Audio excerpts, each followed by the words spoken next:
$60 million.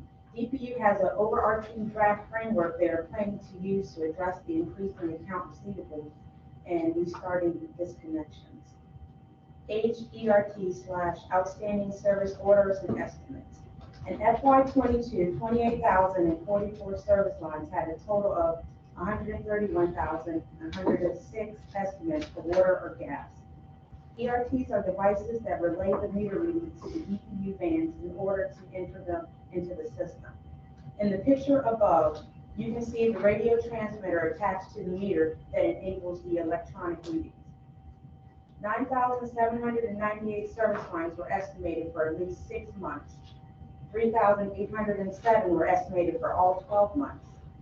Of the FY22 estimates, 12,422, 9% were for 0 CCFs. The auditors noted the more estimated bills for a service line, the older the average age of the ERTs were.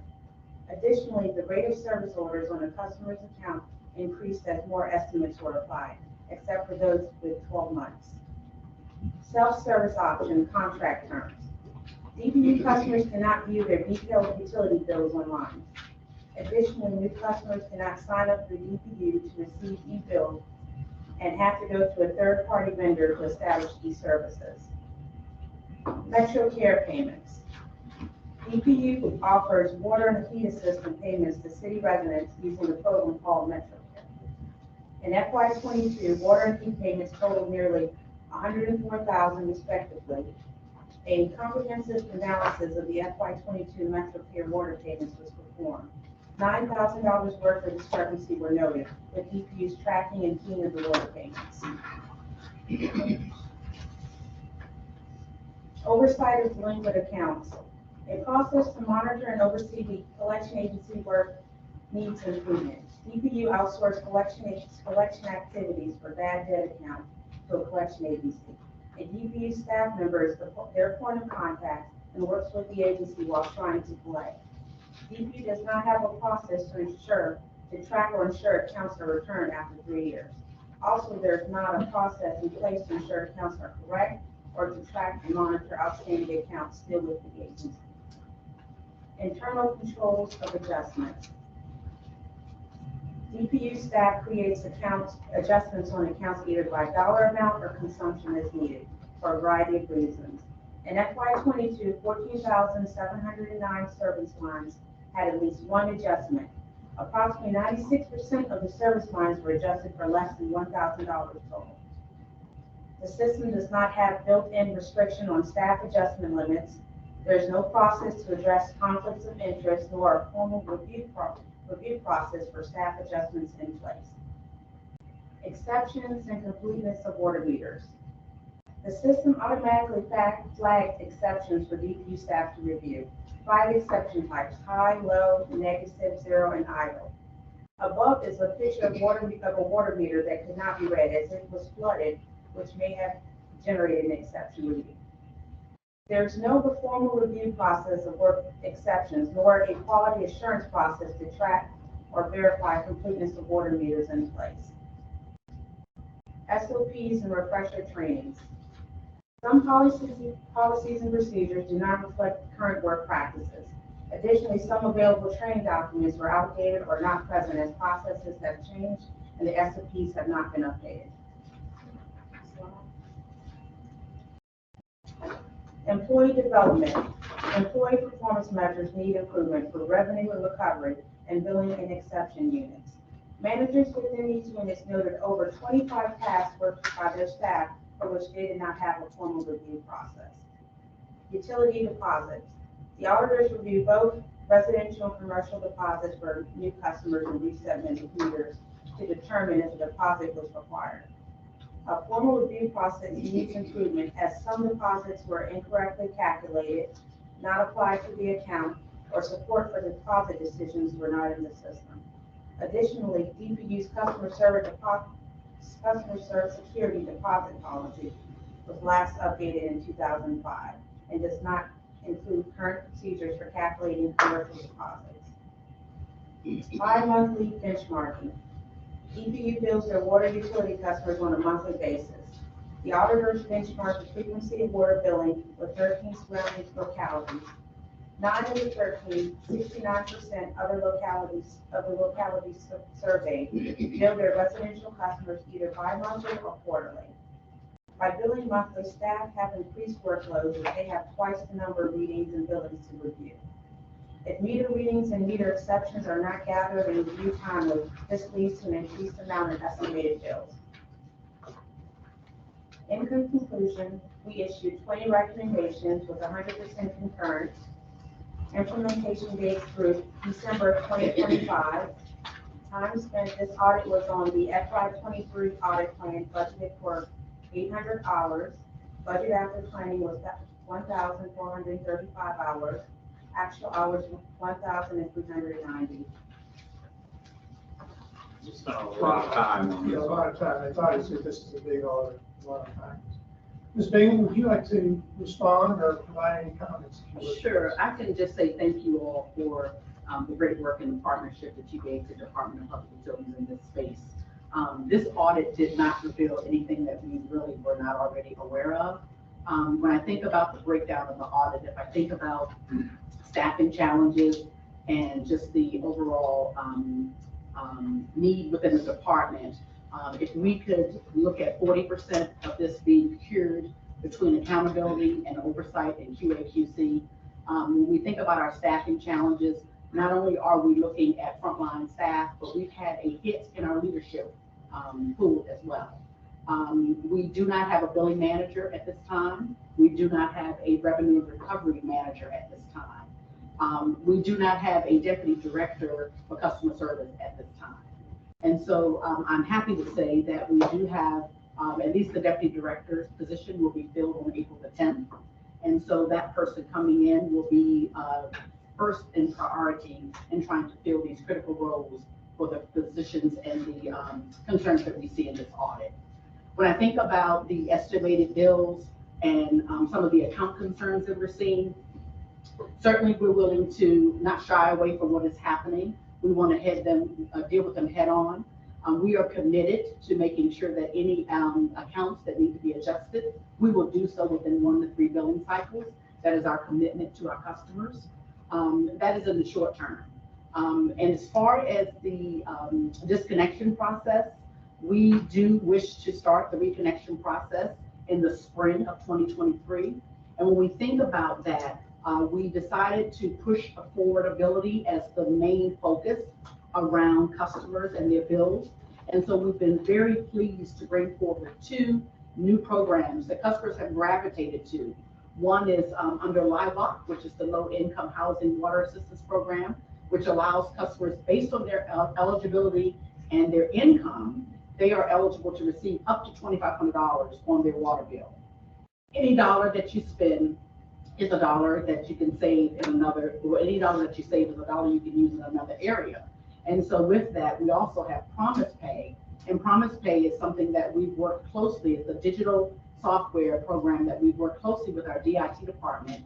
And that's allowing customers to take into their own hands their financial concerns. Up to 3 years, they can pay off their aging debt with the Department of Public Utilities. The bonus about both of these new programs that we've introduced is if you are enrolled and you are compliant, there is no disconnection. Both programs were written, the Virginia Department of Social Services, and the guidelines, it wrote that if you do have LIHWAP monies, you cannot be disconnected. It's state-funded money to help customers. And so DPU did the same thing. We wrote guidelines in our programs that said if you're compliant and you sign up, it will avoid you from any disconnection. So we're grateful to be able to offer that to our customers. Now in the long term, we've got a road ahead of us. We have aging infrastructure, not just technology, but with people.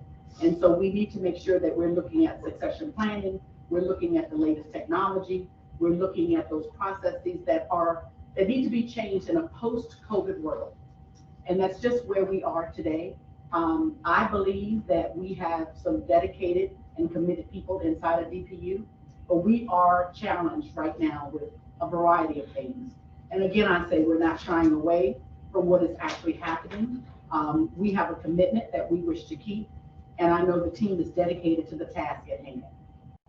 Thank you. Thank you. Questions? Any committee had questions or anybody else in the administration have any comments? Questions from members of the committee? Mr. Carter? Yes. Looking at, I appreciate very much from this report and your comments, the challenges staffing that you have to. Looking at the portion of the report that deals with uncollectible or accounts receivable, a portion, there's of course a dramatic increase, and there's increases in every category, even those that pay in 30 days.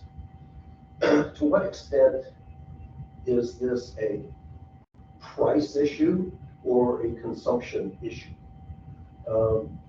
If you follow what I'm getting at, I presume that the additional resources are intended to deal with ability to pay, but then there's consumption, which is a bit different than price. I'm guessing that this jump, which is across the category from 2020, is gas prices primarily. But is that, how do I read this chart? It's on, page 8 of 29 in the report. So let me try to address your question. I will say that DPU was one of the first jurisdictions, the city of Richmond was one of the first jurisdictions to restore customers that were turned off prior to the pandemic. We wanted everyone to have services to fight the pandemic, gas and water. So we turned people back on. So that would be a volume, a consumption issue there. That would be a volume that we need to address.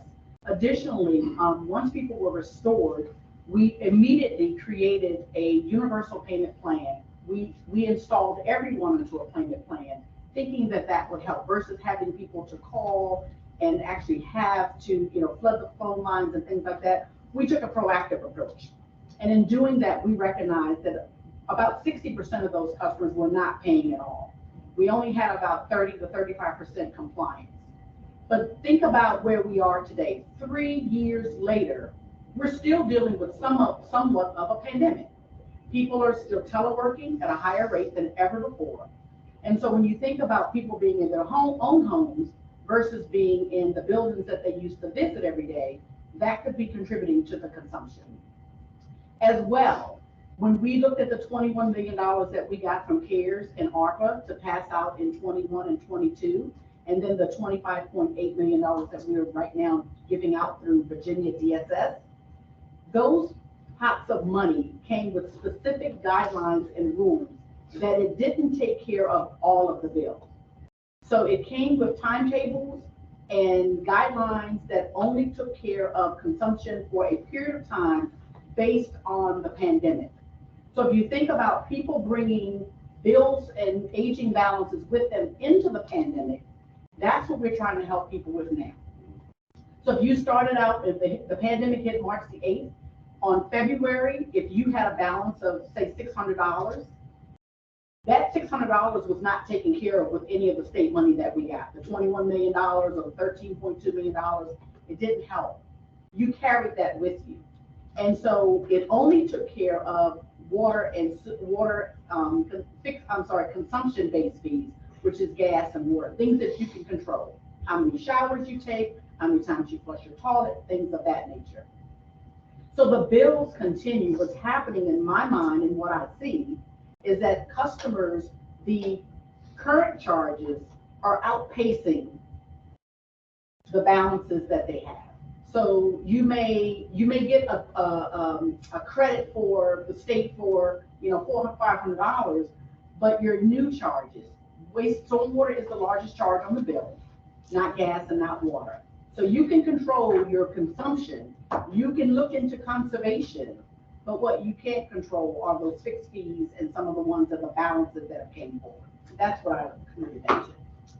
Second question, how do we account for uncollectible? In other words, you make some assumption as to what can be collected and you're going to write off the portion that's not, I presume. Is that correct? And that happens on whose books? And how do we pay for the write-off? I mean, it just, gets written off and So I, where does it show up in the city also, sort of where I'm getting at? So I I'm know it not- shows up in. yeah, I'm not been a part of a write-off process being here in this role, okay? Okay, We stopped collections for 3 years. And so we need to, I'm assuming I'll be working with finance or, So there is a process.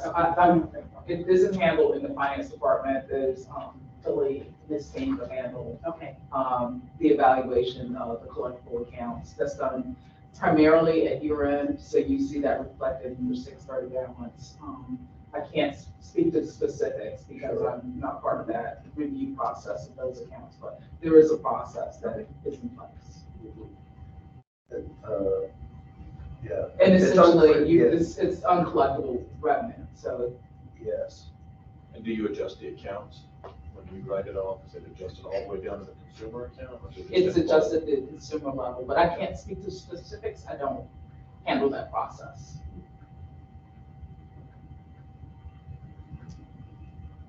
That is, I mean, to me, it's a really delicate one because of the nature of the consumers that are impacted here and being fair and realistic about what we can do and stepping up and getting us on a clean slate so everyone can move forward. I hate to see us fighting over this for years. If that makes any sense. Sometimes you have to step up and move on to accept the reality that some things are not going to be collected. Because I mean, that's a big number, no doubt about it, but I don't expect to get 60 million back. And that was a question I had as well, I'm sorry. Do we have a goal by, what number are we expecting to collect on an annual, quarterly, some type of, I mean, do we have some projection? so my deputy director for finance is not here with me today. We have been, the goal that I have is to collect as much as we can, right? So I can tell you through the promise pay payment plan, in just less than 30 days, we've had approximately 1,000 customers to sign up because we're meeting them where they are, as low as $10 down to pay for that lagging balance. It's been welcoming for them to see. And so we have to date about 1.7 is already committed. And we've collected about 62,000 of that thus far. If I could just chime in, I would just say that I think DPU has been working hard to support our customers with compassion during this pandemic. I think that's consistent with in many areas where the city has been working to support individuals and not wanting to leave them without water or other utilities during a health crisis.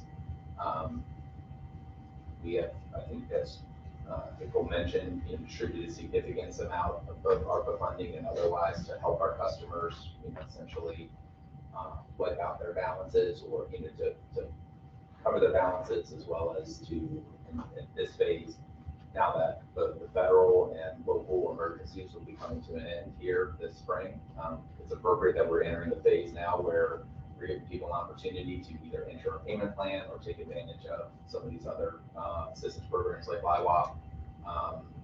But we do need to get back into the consistent sort of expectation of payment and working with our customers, because it does impact for ratepayers overall. So I think DPU has taken on a lot of additional work to help support our customers and residents through this pandemic in order to help support them and not go to the step of disconnection that would likely have resulted in council members and the city receiving calls from residents looking for that compassionate response that we were providing. So we know we have a plan in place to collect as much of that 60 million as possible. As April mentioned, folks will have 3 years to pay the balance. So I would say, at a high level, the goal would be to collect that 60 million over 3 years by getting everyone into a payment plan, being understanding that may not actually, may not be able to collect from everyone, but we need everyone to get into a payment plan. Right, and I understand that. Another way to maybe look, I used the 60 million incorrectly, because a portion of that 60 million is 30 days and less, and that you're always gonna have receivables. But I mean, I said, That- if we that's- attribute, majority of this overage to individuals being at home during that 3-year period, individuals who fall in that 23, 26% poverty rate, and they just accumulated a bill that realistically, I mean, I can't even fathom having a 3-year car note, let alone a 3-year water bill. So keep in mind, I'm not suggesting that we do anything but be compassionate and serving. These No, and are I our get that, but- citizens, it's just, I'm now more interested in the write-off, the financial. And that's what I want to get to. What does a write-off look like, and how do we go about doing that? Right. Because over 3 years, some may not. But then what do we do from, from a debt standpoint? How do we begin to service that debt? How do we begin to plan to service that? And again, April, they've done an excellent job. I mean, I was out in the cold, February 25th, trying to get people signed up. So we're out there doing the work. But on the other end, how do we begin to plan for the inevitable that we're not going to hit some of that, understandably so, right? And that would have been true in the past too. We should have probably been writing off all, for years and years, because some don't get paid, right? It's just up from, let's say, pre-pandemic levels. This is the 90-day numbers at 6 million, 6.75 million. And at 2022, it's 25. So that's almost roughly a $20 million increase in the, the 90-day and longer. So we've always been writing off, I bet, but we're gonna probably have to write off a bigger chunk in the future. And that's just one of planning and knowing it and stepping up and letting the public know ahead of time what's gonna happen, because this is a consequence of the pandemic and what we've been through. Anyway, thank you for entertaining the questions. Did you have something? I was curious if, when you do the estimating of probably 5% of the accounts are estimated. When you get to the end of the estimation process and you actually bill them, is it usually they owe, or they've been overpaid? Do you know from the audit whether estimating is working or not working? Well, again, estimates can happen for a number of reasons, right? Going back to the pandemic, if a meter is inside of a person's home or building or property, we weren't entering homes during the pandemic period. So I'm just using it as one example. Say we had to estimate that particular location because of access issues. Once we are able to reach that meter, we set up an appointment to reach that meter, we will get a read off of that meter. But then at the same token, based upon the number of estimates on that meter, we need to probably just go ahead and replace the meter and test the meter. We have capabilities of testing the meter to ensure that they are operating and that they are totally accurate for billing purposes. And so at the end of that research, the customer could potentially have a credit on their account. A failed meter test will also require us to give the customer a credit based on our guidelines. So you may have some under-billed scenarios, you could have over-billed scenarios. And that's what we're committed to doing within the 1 to 3 months. Whichever ones that we're researching and resolving, that we will provide the correct billing within 1 to 3 months. And when you get to the end of that, just say somebody, what I hear as a citizen in the community that people complain about is that they will get, all of a sudden they get a very large bill, all of a sudden it's, they've been paying hundreds and now they're owed thousands of dollars when the bill comes, and they contact to try to work out how to handle it and how to get someone to become resolved it. Is there a process or a person or a team that deals with that specifically that you can send people to say, okay, we're going to get it straight in 3 months, but this is your person that you're going to talk to and get this resolved for you? And so we're standing those individuals up now.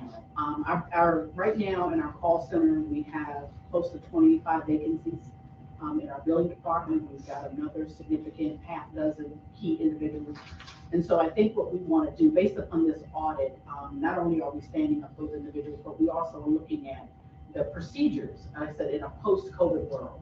So knowing that people are in their homes more than they are in their businesses, it's a perfect opportunity to kind of look at what we have. We will be presenting to the public through communication. A letter went out in the bills this particular month. They started yesterday. They'll run through the month of April so that every bill customer will get a copy of that bill. And so we will be looking at bill messages on who individuals can talk to about whether they have a concern about the E on their bill versus the A on their bill.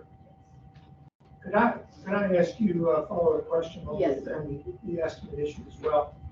As I understand your responses to the audit, the condition of the meters and the ERTs, particularly those that have aged, is contributing to your need to estimate bills as opposed to accurate meter readings. And you actually have a meter replacement program in effect or in plan?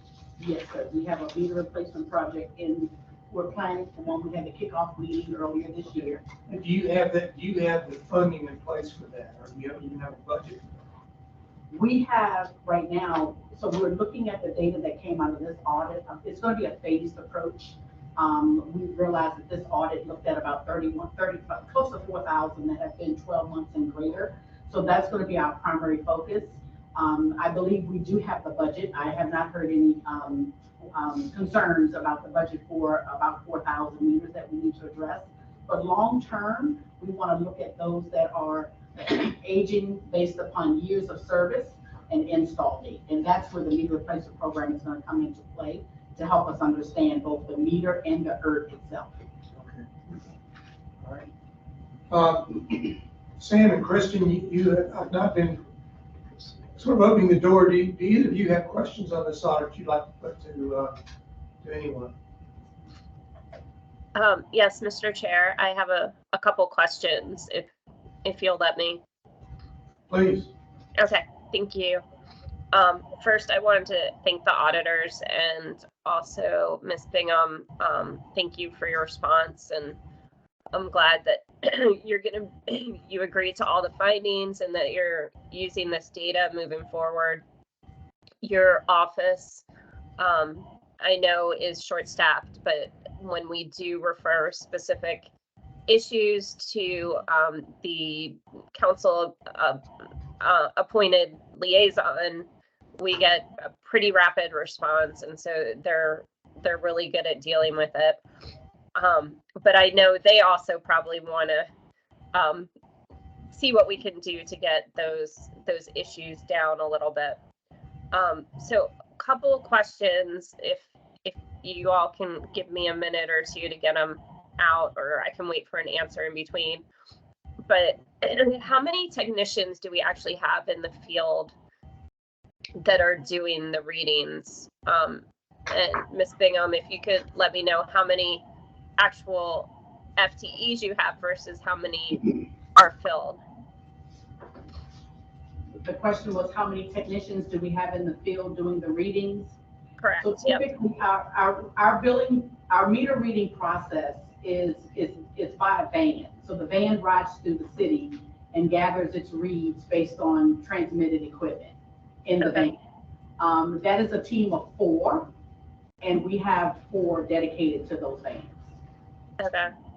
The other technicians would be technicians that would fix problems that would either come up with a water leak or a meter replacement or field work itself. They're not in the van riding around. They're actually doing service work. Mm-hmm. I hope that answers your question. Yeah, so how many of so 20 people in the field in the 5 vans, and how many are actual going out when there's some sort of issue? So the four van technicians, those are staffed. We have the 20 field technicians. We currently have a vacancy rate of about, I want to say there's probably 12 to 13 technicians right now on staff. The others are vacant, and we have another 15 that we're trying to recruit for. Okay, okay, We try to keep at least 35 to 40 technicians at all times, if that helps. okay, okay. Yeah, that's helpful. I guess, do you have any sense how long it will take us to get people's bills straight? I mean, I know that there's some bills out there that are fine, that are correct, but some are, you know, broken equipment, or equipment that they're going to have to go in and manually read, which is obviously taking more man hours, so on and so forth. Do you feel like we can turn this around in 6 months? It's going to take several years, like more research. Just wondering if you have an idea of that. So we're committed to the 1 to 3 billing cycles for the corrections. What I want to make sure that, you know, I say here today is that the field piece is just one piece. So if we have a technician that goes out and performs the actual work, that work then needs to come into the billing department to be looked at, reviewed at, and put together by someone so that the bill can be produced. So there's a handoff that has to occur. So we're going to make sure that we use a very strategic approach in how we address this work. I want to look at the ones that are 12 months and greater to get us started, because that base right now is about 3,800. And so if we are able to change up 3,800, we also need to make sure we can get 3,800 bills out the door in a corrected fashion. We have reached out to some of our contracting companies. They are willing to give us resources. To date, they've committed, one has committed up to 8 bodies for us, so that's a good thing. So the partnerships that we have around the city are going to continue to help us as well. I am hopeful that the staff is well aware of this audit. The staff is well aware of some of the media attention that we've gotten thus far. And so they're committed, and that's a good thing. And that's half of the battle right there. And so I am hopeful that we will see a turnaround and a change within this fiscal year. Okay. So as residents are contacting us and finding problems, do we just continue to follow the same process and send it to the liaison that you have on staff, or do you want us to do something different? So we're talking about what additional resources we need to amplify and communicate forward. We just completed 2 community events, one on February the 25th in the District 9. We were at Southside Community Plaza, and we were just out on Saturday, March 11th in District 7 at EDI, Eastern District Initiative. Those events not only allowed customers to come and see us face to face to sign up for Live WAP and Promise Pay, but we had tables set up where we were showing a display of a water meter and showing people how to conserve, showing them the different valves on the water meter, and actually helping people at that point in time. If we needed to go and visit a house, we had technicians there to help us deal with that. So I think we're going to continue to have community events, because if we continue to have people call the phone lines and if they're not getting through, that's not what we want. So we want to meet people where they are. So I say stay tuned for additional community events that are going to be put together. I would say we are looking at either a mailbox setting up an additional mailbox, or putting additional resources around the response time for those that need to be heard from. I am always available. I get a lot of customers now that will reach out to me as the director. And I love to hear from customers, because it allows me to spend the time helping to educate on the situation. And a lot of times when you're in a fast-paced environment and you're trying to get bills out, you're trying to clear exceptions, you don't always get the luxury of spending that extra 2 or 3 minutes with a customer, giving them inside information about what is really happening with that account. So I think, you know, again, I say to have dedicated staff that is ready and willing to help us pull through this, I think we're well on our way. Okay, that's great. And just one more question. So with the budget that we just received, there's a proposed increase in rates. And so we're already starting to get some questions from constituents if the debt that you all have on your books is related to that increase in rates. The increase, the proposed rates for 24 would be $8.70 per month per customer. A lot of our budget is around people, power, and chemicals.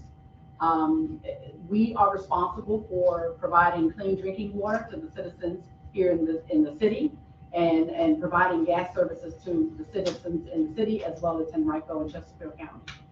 That rate increase is really to address maintenance. It is to address the operational needs of the business. It is not to really focus on the estimated reads or the issues around that. Yes, we will have some dollars set aside for, you know, a large meter replacement program that's coming down the pike, or the CIS system that we need to upgrade. But our rates are in alignment with what they have been for the previous years because of maintenance, people, pipes, and pumps.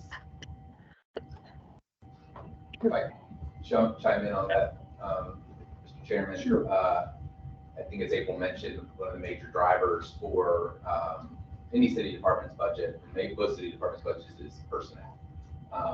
As we talk about staffing issues, et cetera, being competitive when it comes to what we can offer our employees, be they public works, public utilities, finance, or any other department of the city, is one of the reasons that the mayor included in his proposed budget an 8% general wage increase. That applies to our utility departments as well, and it's reflected in the rate changes to cover that. We know we have to be competitive in compensation, as well as, you know, work environment, et cetera, to fill these critically vacant positions. And given that we have seen inflation of around 13% over the last 2 years, last year we were able to provide a 5% wage increase. This year at 8%.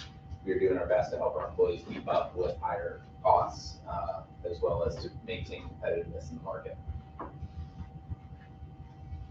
Okay. Thank you. Thank you very much. Okay, let's move to the next audit if we could. This is continuous auditing, Brett.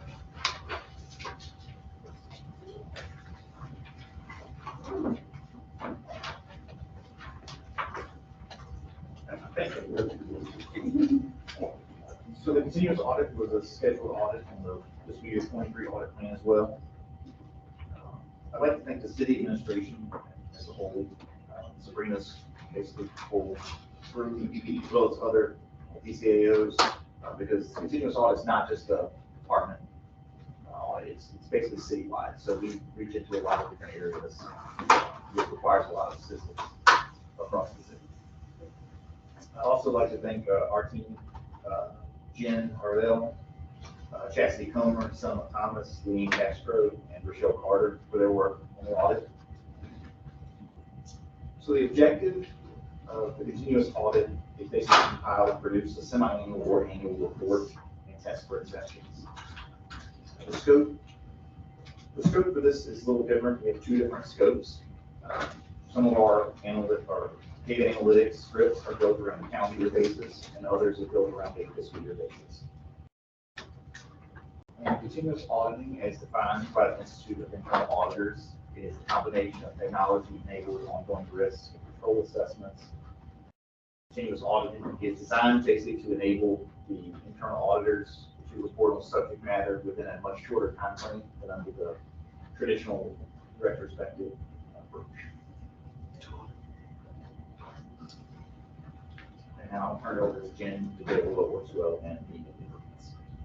Yeah, what works well? We looked at system access after separation, so that's access to the city system after an employee leaves employment with the city, and that was for calendar year 22. We compared the separated employee listing to the Active Directory listing to determine if separated employees still had access after separation. We noted that 2 employees were found to have Active Directory access when we pulled our reports. However, when I actually did the testing in January, that access had been removed. And if you look at the chart, 2020, 2021, and 22, that's a big improvement over the last couple of years. One of the changes I just want to highlight for DIT is as of July 1st, 2022, They began removing employee access upon receiving the separation report from HR, rather than waiting on the department automation coordinator to send the request directly to the IT. So that's made a big difference. The next thing that worked well is the top 40 paid vendors. That is done on fiscal year, so fiscal year 22. We looked at the top 40 paid vendors. They had a total distribution amount during that time period of 1.6 billion. 20 of the top 40 had contracts with the city, while the remaining vendors had payments, but they were for non-departmental, debt service, healthcare, payments to RPS or on behalf of RPS. Based on the review of the top paid invoices for the 20 that had active contracts with the city, the payments, it was determined the payments were reasonable based on the invoice description and the contract review.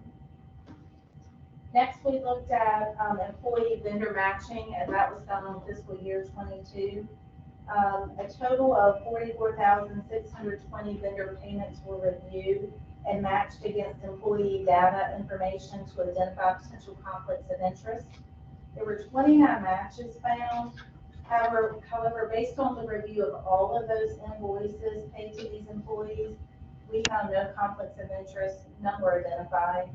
Payments to those employees were expense reimbursements, travel advancements, education, certifications, things like that. Next slide.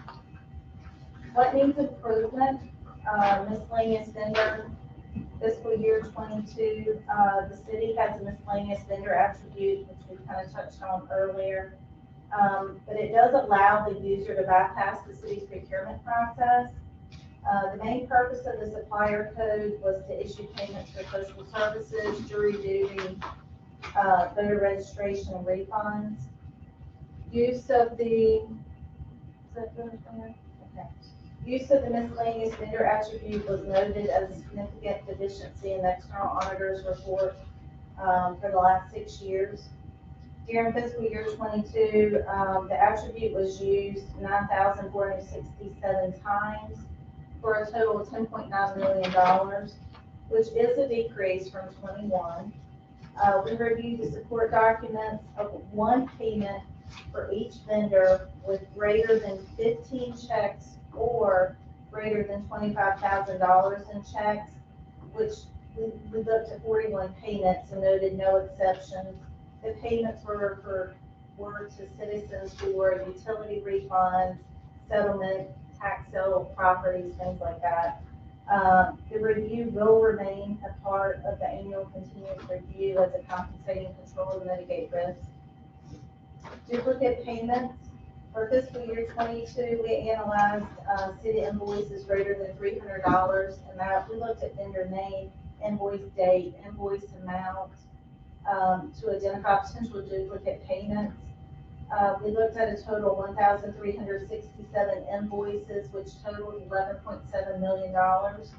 19 invoices were identified as duplicate payments for a total of $34,323, excuse me. 17 duplicates from 6 departments still need to be recovered. 2 duplicates totaling 1,270 have been recovered. Next slide. FMLA hours, that's done. So our hours are allocated on calendar years. So this would be calendar year 22.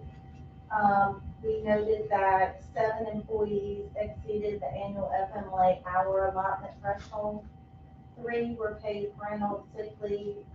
It's 86.25 hours, which totaled $1,854, and 4 were paid maternity bonding leave for 108.5 hours for a total of $3,852. Holiday leave hours, 25 employees used more holiday leave hours than they were allotted. 13 of the employees required an adjustment. It's 230.5 hours and $5,679. And these were made prior to the audit. 4 employees did not require an adjustment because the holiday credit was used, or there was a keying error when they entered the employee's time. And 8 employees, we could not conclude on the leave adjustments, whether the adjustments needed to be made or not. That information's been provided to the department timekeepers, and they are looking into that. All of this information has been provided to the applicable departments so they can further review.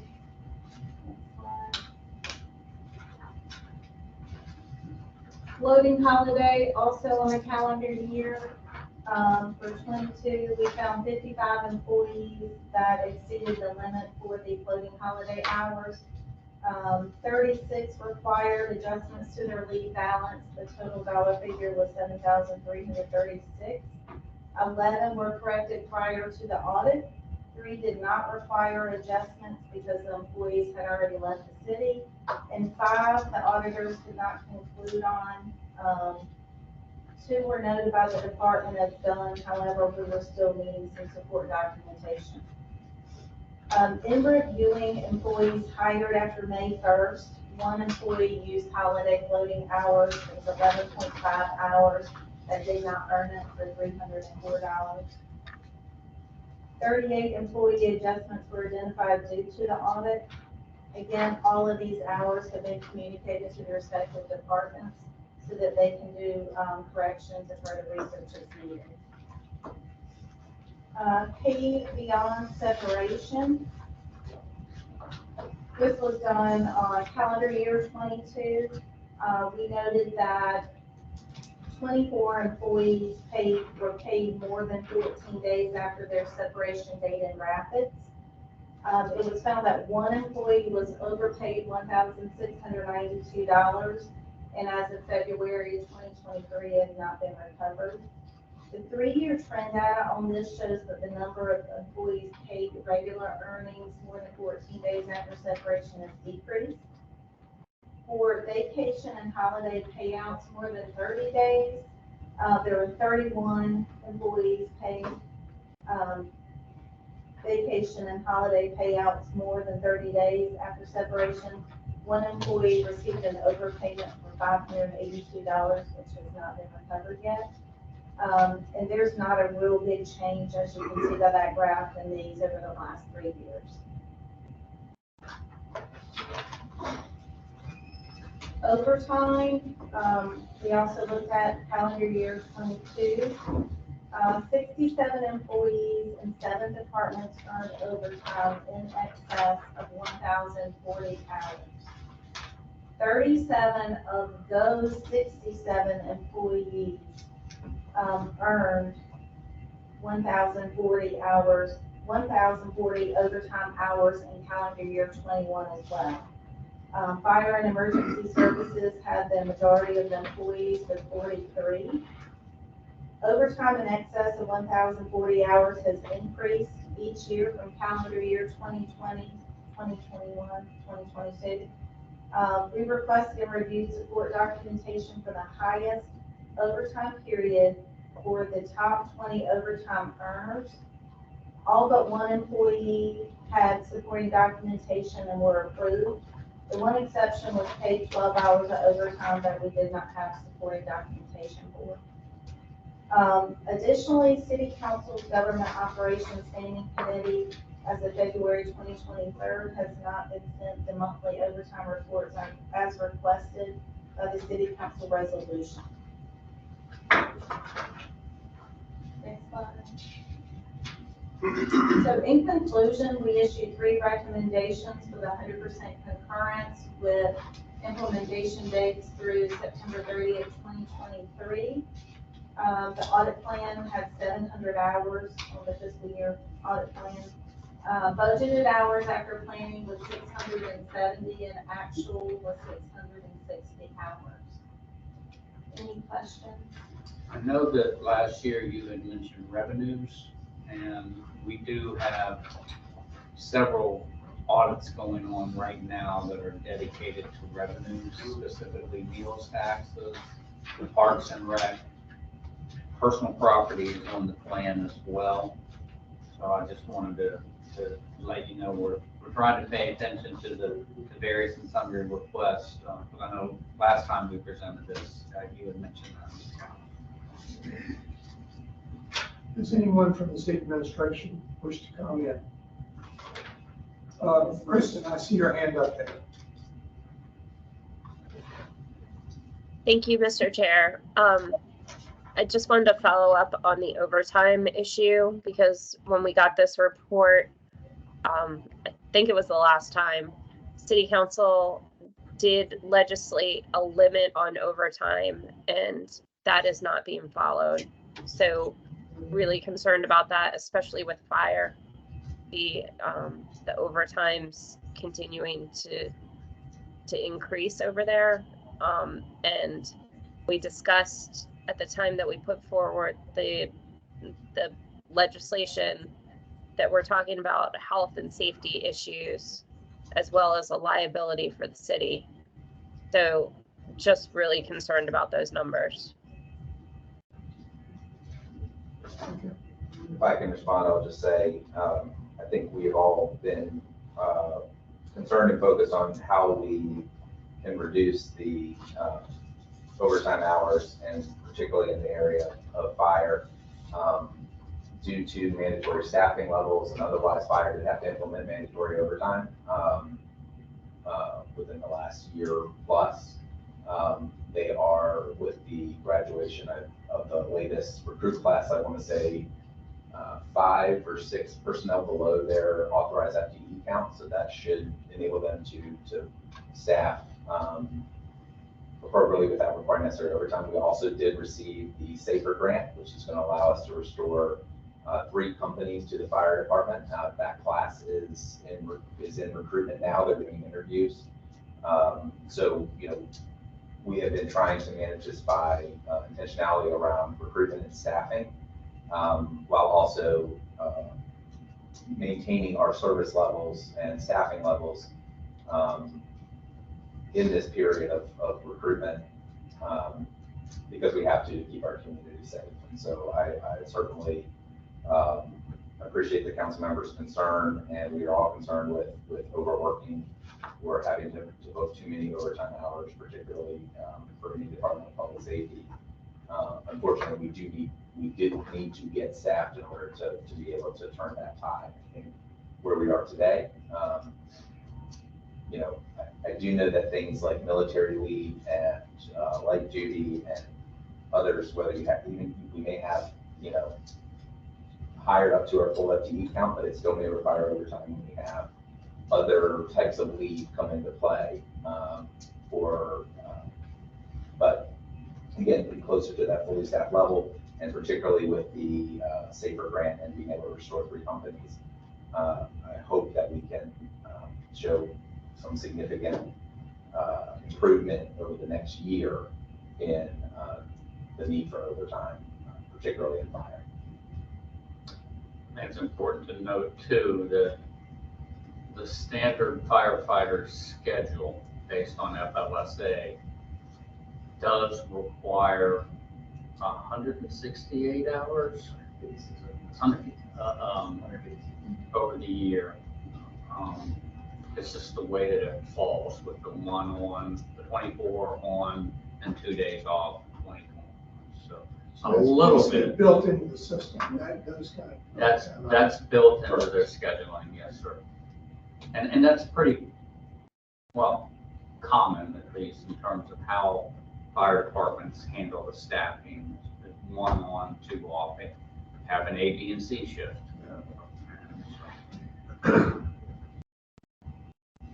Any further questions or comments on the report? Great. Thank you very much. Okay, Lou, you have a report on the Richmond Ambulance Authority report. Just quickly here with Sabrina and Lincoln, this was a listed non-audit service on the audit plan. The administration contracted, and we gave some info to Sabrina on the request, the quote document that went out. The review was done and presented to City Council on March 6th, I believe. It has 7 broad initiative areas with about 18 recommendations. And we have put this report on our webpage as a non-audit service for the public. It's been distributed. I don't know if Lincoln or Sabrina have anything else they'd like to mention briefly about the RAA review. I'll just say we really appreciate the collaboration with the auditor's office as well as the work of the Robert Bob Group and Accenture that completed this review. It speaks to a number of the issues that we were concerned about around this time last year regarding inventory services, billing, and rates. We have internally designated a point person for supporting REA implementation. I believe REA is still working through who they're going to put on first with the implementation from their side. Some of the recommendations, like a monthly meeting amongst our public safety leads that would include police, fire, emergency management, emergency communications. REA have already begun and are helping with coordination and broader collaboration across the public safety leads. But there are some significant findings in here that I think we are hoping to see REA move quickly on implementing, working with their board, of which Ms. White is not going to serve on. We want to make sure we're maximizing payments from private insurers, Medicare, Medicaid. There has been a plan kind of on the shelf for many years regarding consolidating the call centers between REA and DEC. It is, I think, something that certainly can be concerning for a caller to call 911 and then be transferred and essentially, have that delays in the process for dispatch of ambulatory services. And so I think we're excited about the opportunities to strengthen our partnership and collaboration with REA to better serve our residents. Were the members of the RAA board appointed? Are they appointed by localities, by the city? It only serves the city. This only serves the city, okay. So I want to say that some are designated by the charters they could that formed the ambulance authority, but many of the appointments I believe are made by city council as well. And there is a council person that sits on the RAA board as well. I think it used to be Ms. Nye, but now it's Drew. And is there any coordination with other localities, Chesterfield and Rockville? RA's mission is within the confines of the city of Richmond. And so while I do think, just like we had state agreements with Chesterfield's fire department or Henrico's fire department, I would assume that REA has similar agreements with Chesterfield and Henrico. Mr. Federer does not need to say that it is the case, but so there's coordination, but as far as governance and oversight, there's no overlap. Okay, any questions? Does anyone have on this? Okay, that brings us, next on the agenda is the Inspector General's report. Mr. Senator. Yeah, we have currently 20 open cases. Get ready to close a handful. We're still waiting on some interdepartmental, interagency cooperation to finish up a couple here sooner than later. We have 2 cases that we closed, both unsubstantiated. One had to do with real estate delinquent tax sales. We knew that was not an accurate allegation being made, but we did coordinate with the agency and with the attorneys and let the complainant know that everything was acting within state laws and city code. So there's no issue with those at all. And then worked with, and it's an ongoing issue that HR is doing everything correct and right with a employee who's a little disgruntled with his termination, how that process is going, but HR is doing everything correct and no issues with that. So those are the 2 we just closed out. We've got one that's referred to federal agency. We're expecting that to be closed out fairly soon. They have interviewed the suspect in that case. So we're just waiting to see what their results are going to be from that case coming out, and then what they plan to do with that. That'll go more into the district, U.S. District Attorney's area. And then we've got 4 cases, just new cases that we just added on. And that's, any other questions? Okay, any questions? Okay, that turns to old business. The next item is the audit plan status. Briefly, you can see the graph for you. The green audits or work that has been completed. The yellow ones, we have a meals tax audit still in process, the adoption program, disaster recovery and DIT, parks and rec revenues, as I mentioned earlier. Cybersecurity, we have sent out an RFQ for quotes and received those back, and we'll be awarding that to a vendor. We hope shortly to bring that area. That's always a high-risk area that we try to schedule every year. So we pivoted to a new area this year from the one we did last year. I guess that's all I want to say in an open session. And we have 4 that we have not started yet, but we hope to get started here in this last quarter of the year. Okay, so you will have questions on the status. Yeah, I think our last item on the agenda now relates to the tower leases. The audit that was done last year on this, and Mr. Solomon, you're going to give us an update on where things stand on that. Thank you, Mr. Chairman, and I have John Fetterman here with our Department of Emergency Communications and Emergency Management.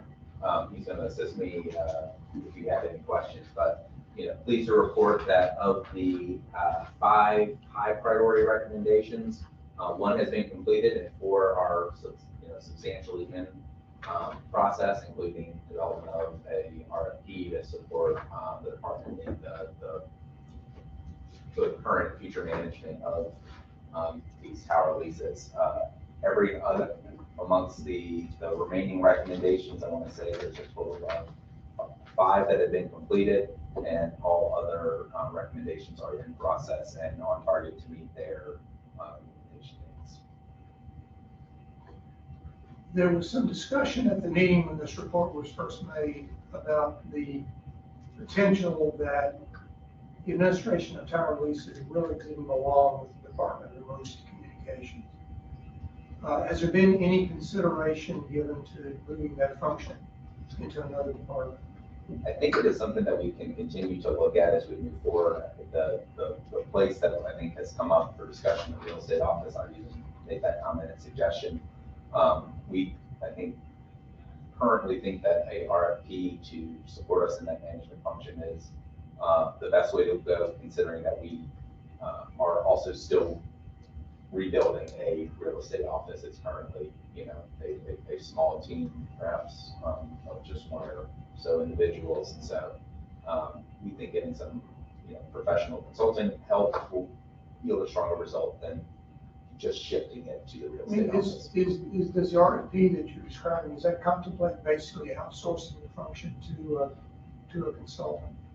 John, can you give us a little bit of an overview what the RFP is considering? RFP is handling more professional consultation to aspects of leases, lease structure, and marketability. So ensuring that we know how many leases we can have on a tower, because a lot of that is more of a professional or engineering service. Do you have an employee who's dedicated to this task? I am dedicated to this task. You are. I am. Seriously, you've got an incredible responsibility, and this is a complicated area that requires some real expertise. Yes. So what I hear is basically you're saying you're looking to put a proposal out there for somebody to come in to help educate you on what to do. Right. What you need. Help support and educate. It'll collectively handle bits and pieces of the knowledge gap, but most of this is more of structuring the leases. Once those leases are structured and the information is in there, ensuring that the city is negotiating the proper rate as well as marketing services. A lot of that can actually be handled internally.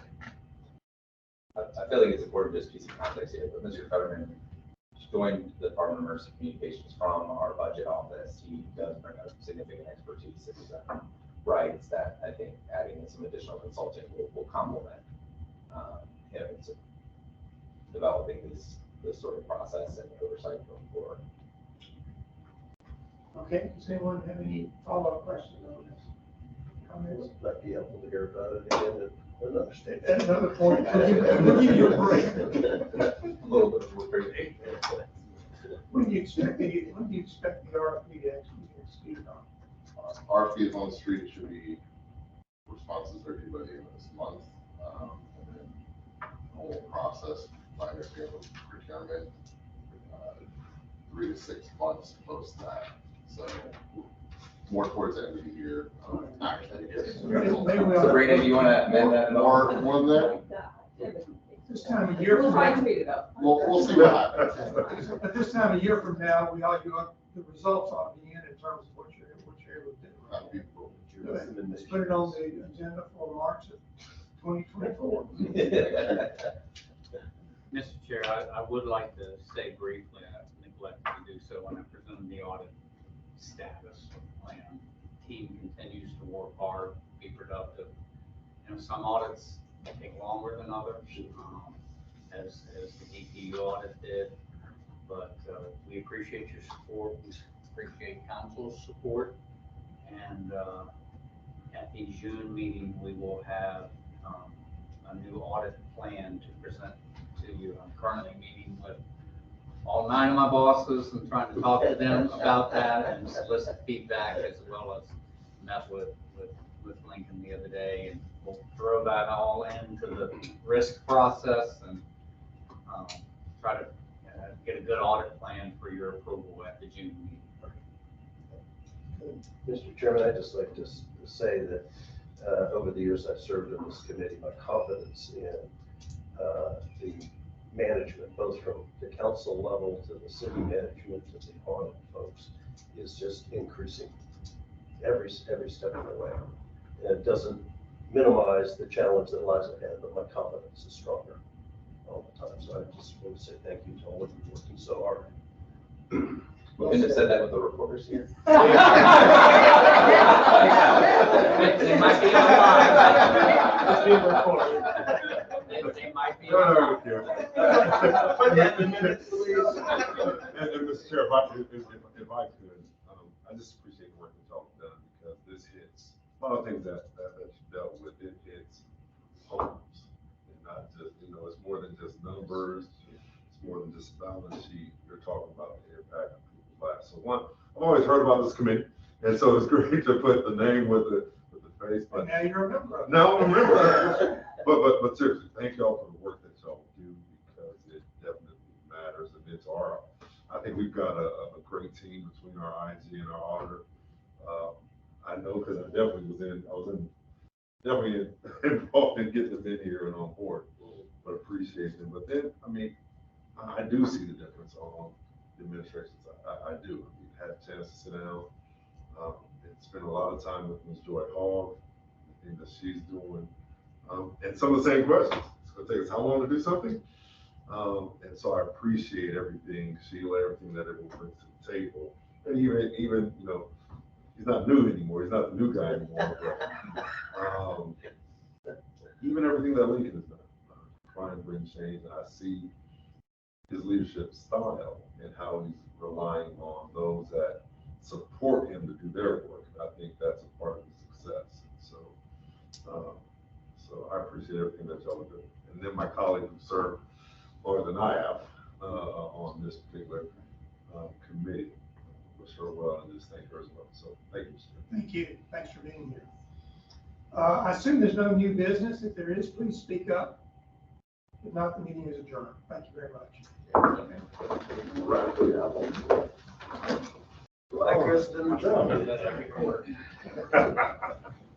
Thank you. Yeah, so I just tried to time it was off. Thank you.